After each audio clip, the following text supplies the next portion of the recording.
السلام علیکم ورحمۃ اللہ وبرکاتہ۔ بسم اللہ الرحمن الرحیم،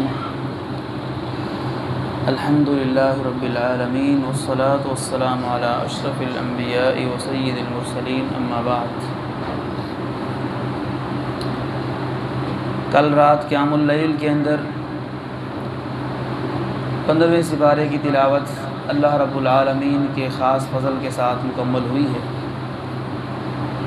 اس کی ابتدا میں سورہ بنی اسرائیل ہے، جس کے اوپر رات کو گفتگو ہو چکی ہے، اور اس کے دوسرے آدھے سپارے میں سورۃ الکہف ہے۔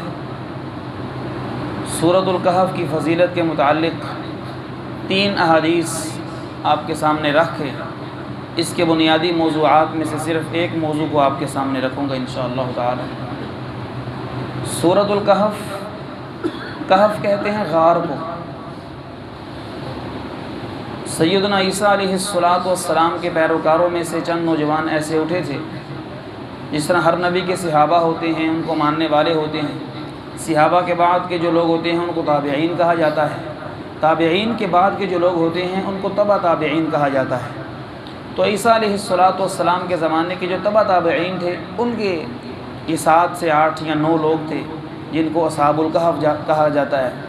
ان کے دور کے اندر جو بادشاہ وقت تھا، اس نے اپنی پوجا کروانا شروع کر دی تھی، لوگوں سے شرک والے معاملات جو ہے وہ حکماً اور جبراً کروانے شروع کر دیے تھے۔ انہوں نے اٹھ کے کہا کہ کیا معاملہ ہے بھائی، ہمیں پیدا کرنے والا، ہمیں رزق دینے والا، ہمارے نفع اور نقصان کا مالک تو اللہ سبحانہ و تعالی ہے، پھر یہ بادشاہ کی پوجا کیوں کی جائے؟ بادشاہ نے ان کی جان کا جو ہے وہ مسئلہ بنا دیا، ان کو مارنے کی پلاننگ کی۔ یہ اٹھے اور جا کے انہوں نے غار کے اندر پناہ لے لی۔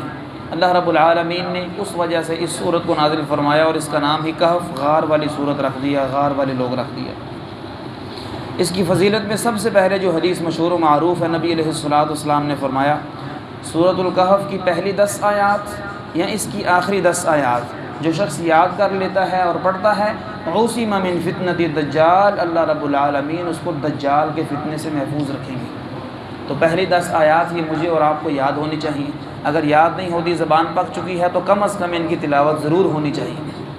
دوسرے نمبر پہ حدیث مستدرک الحاکم کی حدیث ہے، نبی علیہ السلام نے فرمایا جو ہر جمعے سورۃ الکہف کی تلاوت کرتا ہے، اللہ رب العالمین اس کے لیے ایک نور اور ایک روشنی کو مقرر فرما دیتے ہیں۔ کیسی روشنی؟ اس کے دل کو اللہ رب العالمین روشن فرما دیتے ہیں، آئندہ جمعے تک اس کا دل روشن ہوتا ہے، اس کو برائی سے منع ہونے کی توفیق ملتی ہے، نیکی کے کام کی توفیق ملتی ہے۔ تیسری حدیث صحیح بخاری اور مسلم کی حدیث ہے، یہ بھی اسید بن حضیر رضی اللہ تعالی عنہ نبی علیہ السلام کے صحابی ہیں، سورہ کہف کی تلاوت کیا کرتے تھے گھر میں۔ ان کو سورہ کہف سے بڑی محبت تھی۔ ایک دن تلاوت کر رہے ہیں، گھر کا صحن ہے، ساتھ ان کا بچہ ہے چھوٹا سا، بالکل دودھ پیتا، اور بالکل بازو میں ان کا وہ ایک گھوڑا بھی ہے جو سواری ہوا کرتی تھی ان کی۔ سورۃ کہف کی تلاوت جاری ہے، آسمان سے جو ہے وہ ایک نور آتا نظر آتا ہے، ایک روشنی نظر آتی ہے، جس طرح بادل کا سائبان ہوتا ہے۔ جوں جوں وہ نیچے آتا ہے، ان کا جو گھوڑا ہے وہ بدکنا شروع کر دیتا ہے، شور کرنا شروع کر دیتا ہے، اچھلنا اور کودنا شروع کر دیتا ہے۔ اب یہ تلاوت کرتے کرتے ساتھ ان کا چھوٹا سا ننھا منا بچہ لیٹا ہوا ہے۔ ان کو اس بات کا خوف محسوس ہوتا ہے کہیں گھوڑا اچھل کے میرے بچے کا نقصان نہ کر دے۔ تلاوت کو بند کرتے ہیں، آسمان کی طرف دیکھتے ہیں کیا ماجرا ہے، گھوڑے کو کیا مسئلہ ہو گیا ہے۔ تو وہ گھوڑا بند ہو جاتا ہے اچھلنا اور کودنا، اور وہ جو نور اور روشنی نظر آتی ہے جب قرآن بند کرتے ہیں، وہ آہستہ آہستہ اوپر کو جانا شروع ہو جاتی ہے۔ پھر آتے ہیں، پھر تلاوت شروع کرتے ہیں سورہ کہف کی، پھر وہ روشنی نیچے کو آنا شروع ہو جاتی ہے، اور گھوڑا پھر اس طرح کا ہی ماجرا ہے۔ آخرکار اس نتیجے پہ پہنچے کہ بچے کو نقصان نہ ہو، چلو تلاوت کو بند کر دیا جائے۔ تلاوت بند کرتے ہیں، صبح آگے نبی علیہ السلام سے یہ واقعہ بیان کرتے ہیں کہ یا رسول اللہ صلی اللہ علیہ وسلم، رات کو اس طرح کا ماجرا پیش آیا ہے، میں تلاوت کرتا تھا، سورۃ الکہف کی میں تلاوت کر رہا تھا، آسمان سے مجھے ایک روشنی اور ایک بادل اور ایک سائبان نظر آتا دکھائی دیتا تھا، اس کی وجہ سے گھوڑا بدکتا تھا اور مجھے ڈر تھا کہ میرے بچے کو نقصان نہ پہنچے، میں نے تلاوت کو بند کر دیا۔ نبی علیہ السلام مسکرائے، آپ نے فرمایا میرے صحابی، تلک السکینہ نزلت بہ القرآن، یہ تو سکینت اور اطمینان تھا، اللہ کے نورانی فرشتے تھے تو قرآن پاک کی تلاوت کی برکت کی وجہ سے آسمان سے اتر رہے تھے۔ اگر تو پڑھتا رہتا صبح تک، تو ابھی صبح سارے اہل مدینہ فرشتوں سے سلام کرتے، فرشتوں سے مصافحہ کرتے۔ قرآن پاک پڑھنے سے اللہ کے فرشتے آتے ہیں پیارے بھائیوں، تو پڑھا کریں گے نا قرآن پاک انشاءاللہ تعالی۔ یہ سورہ کہف کی تلاوت کو ہر جمعے اپنا معمول بنائیے۔ یہ 3 احادیث تھیں اس کی فضیلت کے اندر۔ اس صورت کے اندر اللہ رب العالمین نے 4 موضوعات کو بیان کیا ہے۔ سب سے پہلے اصحاب کہف کے قصے کو بیان کیا ہے، پھر وہ جو 2 بھائی تھے جن کے پاس ایک کے پاس باغات تھے اور ایک نارمل تھا، نیک تھا، عبادت گزار تھا، ان دونوں کو اللہ رب العالمین نے نوازا اور دونوں کا امتحان لیا، ان کے واقعے کو بیان کیا ہے۔ تیسرے نمبر پہ اللہ رب العالمین نے سیدنا موسیٰ اور سیدنا خضر علیہ السلام کے قصے کو بیان کیا ہے، اور چوتھے نمبر پہ ذوالقرنین کے قصے کو بیان کیا ہے۔ تو ہم انشاءاللہ تعالی اس سال اصحاب کہف کے قصے کو مختصر انداز میں آپ کے سامنے رکھتا ہوں، اور اس حوالے سے جو غلط باتیں پھیلی ہوئی ہیں، قرآن پاک کیا کہتا ہے، ہمارا معاشرہ کیا کہتا ہے، ہمارے ٹی وی چینلز کیا کہتے ہیں، یہ رمضان ٹرانسمیشن کے نام سے اور دیگر پروگرامز کے نام سے کیا کیا عجیب باتیں پھیلائی جاتی ہیں، قرآن و سنت کو پڑھتے ہیں، قرآن اس حوالے سے ہمیں کیا بتلاتا ہے۔ تو سب سے پہلے یہ بات ہے کہ نبی علیہ السلام کے پاس یہودیوں نے آ کے آپ سے اعتراضات کیے تھے۔ یہودی چونکہ اہل کتاب تھے، ان کے پاس گزشتہ آسمانی کتابوں کے چند سبق پڑے ہوئے تھے، انہوں نے آ کے کہا کہ آپ بتلائیے ہاں کہ ذوالقرنین کا کیا واقعہ ہے، اچھا آپ بتائیے کہ یہ روح کا کیا معاملہ ہوتا ہے، مرنے کے بعد انسان کی روح کے ساتھ کیا بنتا ہے۔ اور تیسرے نمبر پہ سوال کیا، اگر آپ واقعی اللہ کے سچے پیغمبر و رسول ہیں، آپ یہ بھی بتلائیے کہ صحابہ کہف کے بارے میں آپ کے پاس کیا علم ہے۔ تو اللہ رب العالمین نے اس پوری صورت کو نازل فرما دیا، روح کا جواب دیا، وَيَسْأَلُونَكَ عَنِ الرُّوحِ، یہ آپ سے روح کے متعلق پوچھتے ہیں، قُلِ الرُّوحُ مِنْ أَمْرِ رَبِّي، ان سے فرما دیجیے کہ روح میرے رب کا حکم ہے، اس بارے میں بحث کرنے کی ضرورت نہیں ہے۔ اصحاب کہف کی بات پوچھی تو یہ پورے واقعے کو، پوری تفصیل کو اللہ رب العالمین نے فرما دیا۔ اذ اول الفتية الى الكهف فقالوا ربنا آتنا من لدنك رحمة وهيئ لنا من امرنا رشدا، جب چند نوجوانوں نے، نوجوان بھائیوں ہم سب ہی نوجوان ہیں ماشاءاللہ، غور کے ساتھ اور توجہ کے ساتھ سنیے کہ جوانی اللہ کی بڑی نعمت ہے، اس کو اللہ کے راستے میں لگائیے، اللہ کی جنت کو حاصل کرنے کے لیے لگائیے۔ اللہ رب العالمین نے اس کا خصوصی تذکرہ فرمایا کہ چند نوجوانوں نے جب غار کی طرف پناہ لی، ہجرت کرنا پڑتی ہے دین کو سیکھنے کے لیے، دین کو سیکھنے کے لیے اور آخرت کو حاصل کرنے کے لیے اپنا گھر بار، کنبہ، قبیلہ، عزیز رشتہ داروں کو وقتی طور پہ تھوڑا سا چھوڑنا پڑتا ہے، ہجرت کرنی پڑتی ہے، اور اکیلی ہجرت ہی کافی نہیں ہے، اس راستے کے اندر پھر کثرت کے ساتھ دعائیں کرنا پڑتی ہیں۔ اصحاب کہف کی جو دعا تھی نا، ان چند نوجوانوں کی دعا اللہ نے قرآن بنا کے نازل فرما دیا۔ کیا ارشاد فرمایا، ربنا آتنا من لدنک رحمہ وہیئ لنا من امرنا رشدا، اے ہمارے رب ہمیں اپنی طرف سے رحمتیں عطا فرما اور ہمارے ہر معاملے کے اندر ہمیں کامیابی اور راہیابی عطا فرما۔ یہ کتنی پیاری دعا ہے کہ اللہ رب العالمین سے انسان اپنی کامیابیوں کی دعا کرے۔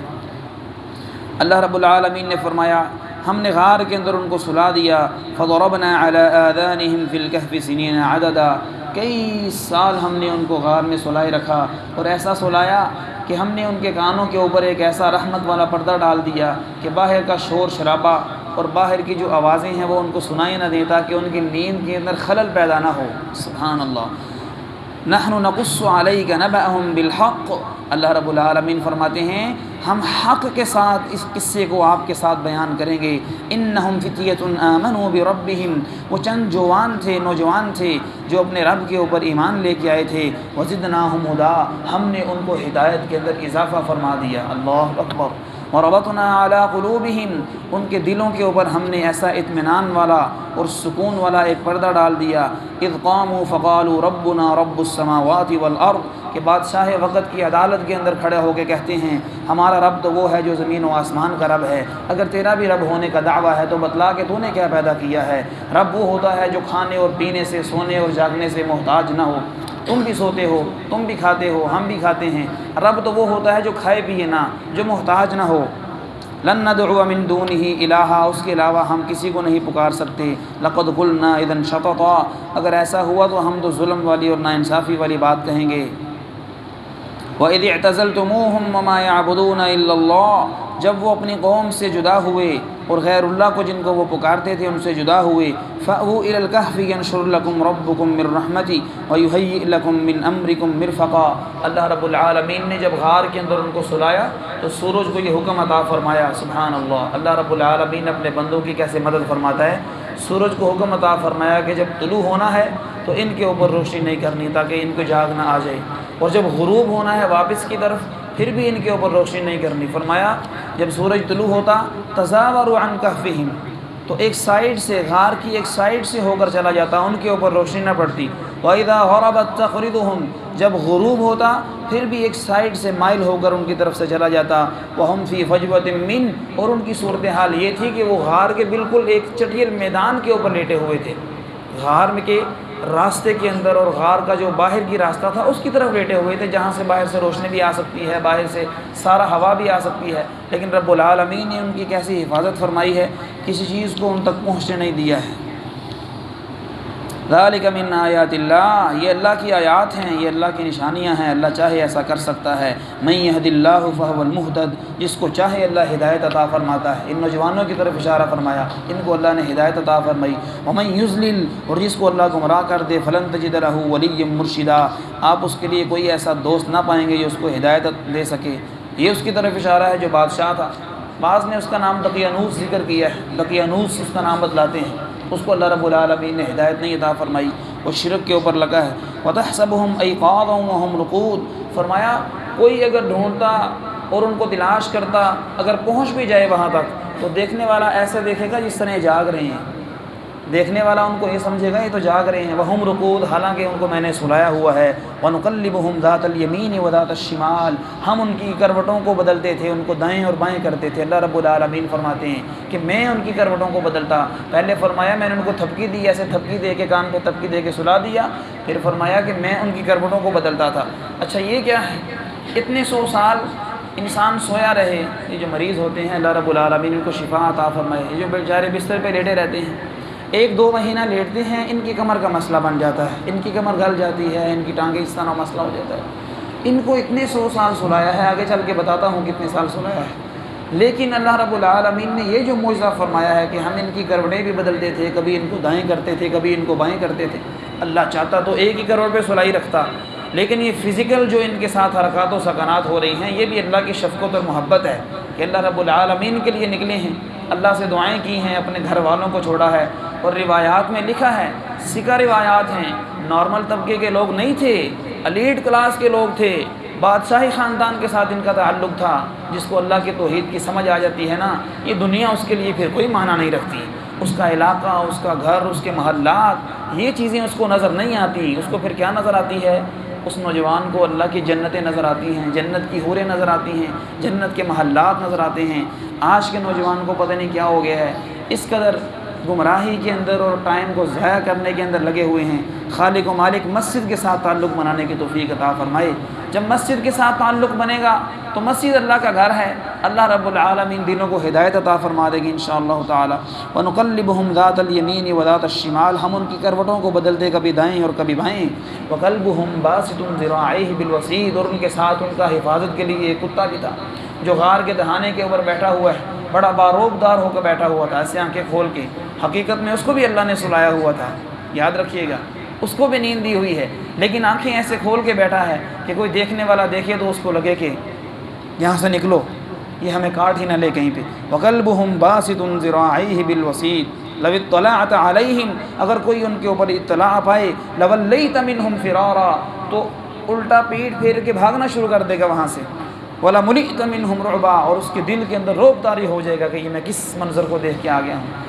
اب یہاں پہ بعض قصہ وہ لوگ ممبر و محراب پہ چڑھ کے پتہ نہیں کیا کیا قصے اور افسانے لوگوں کو سناتے اور بتلاتے ہیں، اور کہتے ہیں جنت کے اندر حضرت موسیٰ کی گائے بھی جائے گی، حضرت عزیر کا گدھا بھی جائے گا، اور حضرت پتہ نہیں کون کون سے حضرتوں کے نام لیتے ہیں، اور ان کے جانور یہ بھی لے آتے ہیں اندر۔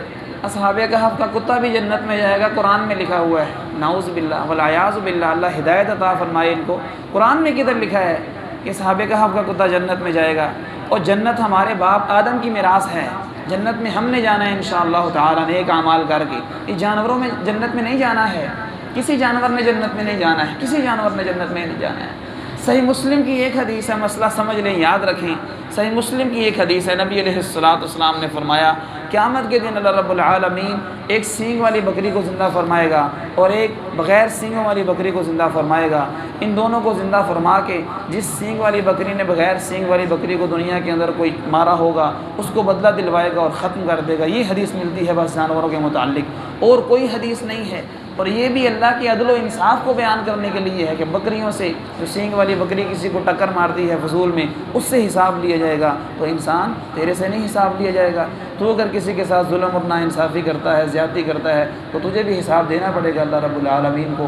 باقی اور کوئی بات نہیں ہے کہ کتا جنت میں جائے گا یا گائے جنت میں جائے گی یا کوئی گدھا جنت میں جائے گا، یا یونس کی مچھلی کا بھی لوگ کہہ دیتے ہیں کہ یونس کو جس مچھلی نے کھایا تھا وہ بھی جنت میں جائے گی۔ ایسی کوئی بات قرآن میں نہیں لکھی ہوئی۔ جنت میں کس نے جانا ہے؟ آدم کی اولاد نے جانا ہے۔ یا معشر الجن والانس ان استطعتم ان تنفذوا من اقطار السماوات والارض فانفذوا لا تنفذون الا بسلطان۔ جنت میں انشاءاللہ تعالی نیک اعمال کر کے اللہ کی رحمت سے ہم نے جانا ہے، ہاں کسی جانور نے جنت میں نہیں جانا۔ بات سمجھ گئے؟ کافی سال سوئے رہے ہیں، اللہ رب العالمین نے ان کی حفاظت کے لیے ان کا ایک سیکورٹی گارڈ بھی بٹھا دیا ہے، سورج کو بھی حکم عطا فرمایا ہے کہ ان کے اوپر سے نہیں گزرنا، ان کی کروٹوں کو بھی اللہ رب العالمین بدلتے رہے ہیں۔ جب اٹھے ہیں، بیدار ہوئے ہیں، معلوم ہے کتنی دیر بعد بیدار ہوئے ہیں؟ جی فرمائیں، کتنی دیر بعد بیدار ہوئے ہیں؟ تقریباً 309 سال بعد بیدار ہوئے ہیں، 309 سال بعد بیدار ہوئے ہیں۔ میں نے آپ کو شروع میں بتایا، نہ یہ پیغمبر تھے، نہ پیغمبر کے صحابہ تھے، نہ پیغمبر کے صحابہ کے بعد والے لوگوں میں تھے، بلکہ ان کے بھی جو بعد لوگ آتے ہیں نا، تبع تابعین جن کو کہہ دیا جاتا ہے، وہ لوگ تھے۔ لیکن ان کے ساتھ اللہ رب العالمین نے اپنی کرامت کا ظہور کیسے فرمایا ہے؟ 300 سال سلایا ہے، 300 سال۔ سورہ بقرہ کا وہ قصہ یاد کریں، حضرت عزیر کو سلایا تو کتنے سال سلایا؟ 100 سال سلایا۔ ان کو کتنے سال سلایا؟ 300 سال ان کو اللہ رب العالمین نے شمسی حساب سے سلایا۔ اگر قمری حساب کا اندازہ لگائیں تو پھر 309 سال بنتا ہے۔ اتنے سال سلانے کے بعد پتہ کیا فرمایا؟ ام حسبت ان اصحاب الکہف والرقیم کانوا من آیاتنا عجبا۔ آپ کا کیا خیال ہے یہ اصحاب کہف والا معاملہ ہماری بڑی عجیب و غریب قسم کی نشانیوں میں سے ہے؟ نہیں، یہ تو ہماری نارمل بات ہے۔ اللہ رب العالمین فرماتے ہیں 309 سال سلانا، فرماتے ہیں یہ کوئی عجیب نشانی نہیں ہے۔ عجیب نشانی تو یہ ہے، دیکھو دن ہوتا ہے اور پھر رات آ جاتی ہے۔ اصل میں یہ معاملات ہمارے ساتھ روزانہ ہوتے ہیں نا۔ انڈے سے بچہ کیسے نکلتا ہے، یہی بہت بڑا معجزہ ہے۔ اور زردی اور سفیدی سے بچہ کیسے نکل آتا ہے، مردہ سے زندہ کیسے نکل آتا ہے۔ لیکن ہم ان کے ساتھ یوز ٹو ہو چکے ہیں، ان کے عادی ہو چکے ہیں، ہمیں پتہ نہیں چلتا۔ جو غور و فکر کرتا ہے، کل بھی بات چلی تھی، شہد کی بات تھی، دودھ کی بات تھی۔ اللہ رب العالمین کی اس خلقت میں، اس پیدائش میں، اس خوراک میں، اس جہاں میں بہت ساری نعمتیں ہیں اور بہت ساری فضیلتیں ہیں اور بہت ساری انسانوں کے لیے عبرتیں ہیں۔ خالق و مالک نے 300 سال سلانے کے بعد فرمایا یہ کوئی اتنی بڑی ہماری نشانی نہیں ہے، اس سے بڑی بڑی نشانیاں روزانہ تم دیکھتے ہو، تمہارے ساتھ ہوتی ہیں۔ اللہ عبرت حاصل کرنے کی ہمیں توفیق عطا فرمائے۔ وَكَذَلِكَ بَعَثْنَاهُمْ لِيَتَسَاءَلُوا بَيْنَهُمْ، جب ان کو اٹھایا، بیدار کیا، ان میں سے ایک نے، کہنے والے نے کہا ہاں بھائی کتنی دیر سوئے رہے ہو؟ قَالَ قَائِلٌ مِّنْهُمْ كَمْ لَبِثْتُمْ، کتنا عرصہ سوئے رہے ہیں؟ قَالُوا لَبِثْنَا يَوْمًا أَوْ بَعْضَ يَوْمٍ، انہوں نے کہا کہ دن کو آئے تھے 11-12 بجے اور عصر ٹائم اٹھ گئے ہیں، ایک دن سوئے ہیں یا دن کا تھوڑا سا حصہ سوئے ہیں۔ سبحان اللہ، 300 سال سلایا ہے، اور وہ کہتے ہیں کہ آدھا دن سوئے ہیں یا کچھ دن سوئے ہیں۔ پھر کہنے لگے ربکم اعلم بما لبثتم، اللہ ہی جانتا ہے کتنی دیر سوئے ہیں، ہمیں تو کوئی سمجھے نہیں آ رہی، ہماری عقل جو ہے وہ اس ٹائم کام نہیں کر رہی اتنا سو کے۔ فبعثوا احدکم بورقکم هذه الى المدینہ، جب انسان سوتا ہے، سو کے اٹھ کو اس کو کھانے کی حاجت ہوتی ہے، ایک کو بھیجا جاؤ یہ چاندی کا سکہ لے جاؤ، شہر سے خوراک لے کے آؤ، کھانا لے کے آؤ، اور دیکھنا اچھا کھانا لے کے آنا۔ نوجوان کھاتے ہیں نا، ہم بھی اچھے کھانے کی اور پاک اور حلال کھانے کی ہمیں بھی فکر کرنی چاہیے، حلال مال ہو۔ سبحان اللہ، اچھا کھانا لے کے آنا۔ طعاماً ازکا طعاماً فلیأتکم برزق من ولیتلطف، احتیاط سے کام لینا۔ ولا یشعرن بکم احدا، ان کا خیال تھا کہ 1-2 دن ہی ہوا ہے اور باہر وہی حالات چل رہے ہیں، ہمارے مخالف ہے ساری رعایا بھی اور سارے وہ بادشاہ کے لوگ ہمیں ڈھونڈ رہے ہیں۔ آرام سے احتیاط سے جانا، کسی کو پتہ نہ چلے، کھانا لے کے فوراً چپکے سے واپس آ جانا۔ باہر جاتا ہے، نان بھائی کے پاس روٹیاں لیتا ہے، سالن لیتا ہے، کھانا لیتا ہے، جب اس کو پیسہ دیتا ہے، صدیوں پرانا جب وہ سکہ دیکھتا ہے حیران پریشان رہ جاتا ہے، ساتھ والی دکان کے پاس جاتا ہے، یہ کیا ماجرا ہے، یہ بھائی میرے پاس آیا ہے، اس کے پاس 300-400 سال پرانا ایک سکہ ہے، معلوم ایسا ہوتا ہے کہ ان کو کوئی خزانہ مل گیا ہے، ان کے ہاتھوں کوئی خزانہ لگ گیا ہے۔ چلتے چلتے بات پورے محلے میں، پورے بازار میں پھیل جاتی ہے، بات بادشاہ تک جاتی ہے۔ کچھ ایسے لوگ ہیں ان کے پاس ایک خزانہ ملا ہے اور بڑے پرانے وقتوں کے سکے ہیں ان کے پاس، ان کو لایا جاتا ہے، بادشاہ کے دربار میں بلایا جاتا ہے، اور ان کی خوش قسمتی دیکھیے وہ جس خوف سے غار کے اندر آئے تھے وہ خوف کیا تھا کہ پوری قوم کیا تھی؟ مشرک تھی۔ بادشاہ وقت اپنی پوجا کرواتا ہے۔ اللہ رب العالمین نے اس بادشاہ کو جب فوت کیا، اس کے بعد جو بادشاہ تھا، پھر دوسرے نمبر پہ جو بادشاہ آیا، 3 صدیاں گزری ہیں نا، تیسرے اور چوتھے نمبر پہ جو بادشاہ آیا، اس کو اللہ رب العالمین نے یہ ہدایت عطا فرمائی کہ وہ عیسائی ہو گیا۔ اس وقت کے جو نبی تھے نا سیدنا عیسیٰ علیہ السلام، ان کا کلمہ پڑھ لیا اور مسلمان ہو گیا۔ اور خلافت اور بادشاہت کے اندر یہ عام اصول ہوتا ہے، بادشاہ کا دین عوام کا دین ہوتا ہے۔ جب بادشاہ اسلام لے کے آیا تو پوری رعایا بھی کیا ہو گئی؟ مسلمان ہو گئی اور عیسائی ہو گئی۔ اور وہ باہر آتے ہیں اور لوگ بھی مسلمان ہیں، بادشاہ کے پاس آتے ہیں، بادشاہ ان کی بڑی عزت اور احترام کرتا ہے اور کہتا ہے کہ یہاں پہ تم تھے، ہم یہاں پہ ایک بہت بڑی عمارت بنائیں گے اور بہت بڑا ایک مزار اور دربار بنائیں گے۔ اللہ رب العالمین نے فرمایا قال الذین غلبوا علی امرہم، وہ لوگ جو غالب آ گئے تھے، ان کے ساتھ مل گئے تھے، لنتخذن علیہم مسجدا، انہوں نے اس خواہش کا اظہار کیا کہ ہم یہاں پہ مسجد بنائیں گے۔ وَكَذَلِكَ أَعْثَرْنَا عَلَيْهِمْ لِيَعْلَمُوا أَنَّ وَعْدَ اللَّهِ حَقٌّ، جب ان کو 309 سال کے بعد زندہ فرمایا تو یہ میسج بھی دیا۔ اس وقت کے جو لوگ تھے وہ مرنے کے بعد دوبارہ زندہ ہونے کو اور قیامت کے برپا ہونے کو اس کو تسلیم نہیں کیا کرتے تھے۔ رب العالمین نے ان کو 300 سال سلانے کے بعد اور ان کا یہ سارا واقعہ لوگوں کو بتلانے کے بعد فرمایا اسی طرح ہم مردوں کو بھی زندہ کریں گے، اسی طرح ہم قیامت کو بھی برپا کریں گے۔ یہ ساری نشانیاں تمہارا آخرت کے ساتھ یقین دلانے کے لیے ہیں۔ موت کے بعد جب دوبارہ تم نے زندہ ہونا ہے، اس کا یقین اور اس حساب و کتاب کا تمہیں شعور ہو، یہ ساری نشانیاں ہمیں اس لیے بتلائی ہیں۔ سَيَقُولُونَ ثَلَاثَةٌ رَابِعُهُمْ، بعض لوگ کہتے ہیں 3 تھی اور چوتھا ان کا کتا تھا، بعض کہتے ہیں 5 تھی اور چھٹا ان کا کتا تھا۔ یہ دونوں باتیں اللہ رب العالمین نے قرآن میں بیان فرما کے پتہ کیا جواب دیا ہے؟ رجمًا بالغیب، یہ سارے لوگ جو اس طرح کی باتیں کرتے ہیں یہ اٹکل بچو لگاتے ہیں، ان کے پاس اس کی کوئی دلیل نہیں ہے۔ دلیل کیا ہے؟ کتنے لوگ تھے؟ فلا تمار فیہم الا مراء ظاہرا ولا تستفت فیہم منہم احدا، آپ ان کے بارے میں شکوک و شبہات رکھنے والے لوگوں سے مسائل کو نہ پوچھیے، ولا تستفتی، اور نہ ہی کسی سے فتویٰ طلب کیجیے، منہم احدا۔ نبی علیہ السلام پہ قرآن اترتا ہے، یہود و نصارہ کے پاس تو قصے اور کہانیاں ہیں اور اس طرح کی چیزیں ہیں۔ اللہ نے فرمایا کہ ان سے مت پوچھیں کہ وہ کتنے تھے۔ کیوں؟ آپ پہ قرآن اترتا ہے، ہم نے آپ کو نہیں بتلایا کہ وہ کتنے تھے، اللہ ہی جانتا ہے کہ ان کی تعداد کتنی تھی اور وہ کیا تھے۔ آپ دیکھیں گے یوٹیوب پہ اتنی ساری ویڈیوز بنائی ہوتی ہیں، ہم آپ کو بتاتے ہیں صحابہ کہف کے لوگ کتنے تھے اور ان کے نام بھی بتا دیتے ہیں، عجیب و غریب قسم کے نام لے لیتے ہیں۔ اللہ نے نہ قرآن میں بیان فرمائے نہ حدیث میں بیان فرمائے ہیں، ناموں سے کوئی غرض نہیں ہے، ان کے کام سے غرض ہے۔ وَلَا تَقُولَنَّ لِشَيْءٍ إِنِّي فَاعِلٌ ذَلِكَ غَدًا، آخری سبق اس میں یہ ہے، جب یہود و نصارہ نے آ کے پوچھا نا ان 3 باتوں کا، کون سی 3 باتیں تھیں؟ روح کے بارے میں، اصحاب کہف کے بارے میں، اور تیسری ذوالقرنین کے بارے میں ہمیں بتلائیں۔ تو نبی علیہ السلام نے فرمایا میں کل تمہیں بتلاؤں گا اس کے بارے میں جبرائیل سے پوچھ کے، آپ انشاءاللہ کہنا یاد نہیں رہا آپ کو۔ تو اگلے 15 دن اللہ رب العالمین نے فرشتے کو نہیں بھیجا، اگلے 15 دن فرشتے کو نہیں بھیجا۔ آپ پریشان بھی ہوئے، تھوڑے سے انسان پریشان ہوتا ہے نا کہ اللہ کی طرف سے معاملہ آنا تھا، اللہ کے حکم پہ ہی میں نے کہا ہے، لیکن جو اللہ کا حکم تھا نا انشاءاللہ وہ کہنا یاد نہیں رہا، شیطان نے بھلا دیا۔ اللہ رب العالمین نے فرمایا وَلَا تَقُولَنَّ لِشَيْءٍ إِنِّي فَاعِلٌ ذَلِكَ غَدًا، اے محبوب صلی اللہ علیہ وسلم آپ ایسا نہ کہا کیجیے، آئندہ آپ نے ایسا نہیں کہنا کہ میں کل یہ کروں گا یا میں کل اس کو بتلاؤں گا، إِلَّا أَن يَشَاءَ اللَّهُ، آپ نے ساتھ کہنا ہے اگر اللہ نے چاہا تو۔ جس طرح سیدنا موسیٰ کا تذکرہ آگے آئے گا نا، تو خضر نے کہا کہ آپ میرے ساتھ نہیں رہ سکتے، آپ کے اندر وہ طاقت ہی نہیں ہے، موسیٰ کو کہہ دیا کہ وہ طاقت ہی نہیں ہے۔ موسیٰ علیہ السلام نے کہا ستجدنی انشاءاللہ صابرا، اللہ نے چاہا تو مجھے صبر کرنے والا پائے گا، انشاءاللہ کہا۔ جب موسیٰ کا شعیب کے ساتھ واقعہ بیان کیا وہاں پہ بھی موسیٰ نے یہی کہا ستجدنی انشاءاللہ من الصابرین، انشاءاللہ کے الفاظ ہیں، اللہ نے چاہا تو آپ مجھے صبر کرنے والا ہی پائیں گے۔ ہمارے لیے سبق ہے جو بھی کام ہو جس کا مستقبل کے ساتھ تعلق ہو ہمیشہ ہمیں انشاءاللہ تعالیٰ کہنا چاہیے، چاہے ہمارے پاس پورا کنٹرول ہو، پورے اسباب ہوں، لیکن جب تک اللہ کی مشیت نہ ہو، اللہ کا حکم نہ ہو، کام کر سکتا ہے بندہ؟ پھر کیا کہنا چاہیے ہمیں؟ انشاءاللہ تعالیٰ۔ وَقُلْ عَسَىٰ أَن يَهْدِيَنِ رَبِّي لِيَقْرَبَ مِنْ هَٰذَا رَشَدًا وَلَبِثُوا فِي كَهْفِهِمْ 300 سِنِينَ، اور وہ ٹھہرے رہے غار کے اندر 300 سال، وَازْدَادُوا 9، اور 9 سال کا ہم نے اضافہ کیا، یعنی 309 سال۔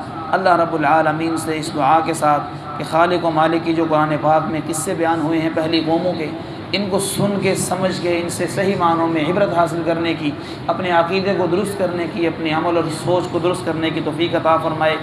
پہلی 26 آیات کے اندر قرآن پاک میں سورہ کہف میں پہلی 26 آیات کے اندر اللہ رب العالمین نے قصہ بیان کیا ہے۔ کوئی ذوق اور شوق رکھنے والے بھائی ہیں تو وہ یہ پڑھ بھی سکتے ہیں۔ مزید اللہ رب العالمین ہمیں سمجھنے کی توفیق عطا فرمائے۔ وآخر دعوانا ان الحمد للہ رب العالمین۔